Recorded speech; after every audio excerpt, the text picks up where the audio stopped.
ভাইয়া একটা দই ফুচকা দিন তো। আমাকেও একটা দিয়েন। তোমার জন্য একটা দিব। আরে দূর, এটা কোনো খাওয়ার জিনিস হলো? দই খেতে চাইলে আলাদা কিনে খাও। ফুচকার ভিতর দই ঢুকে এক যন্ত্রণা, কে যে চুপ। তোমার খাইতে যদি মন না চায় তুমি খাবা না।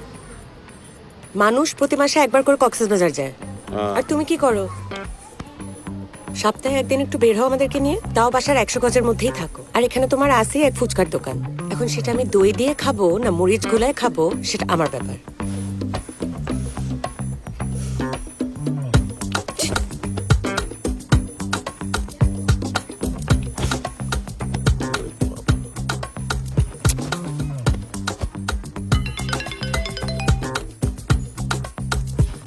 হ্যালো, আসসালামু আলাইকুম স্যার।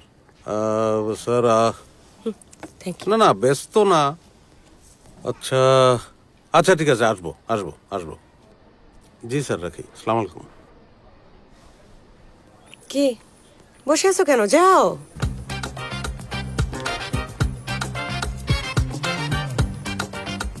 নাও, হা করো।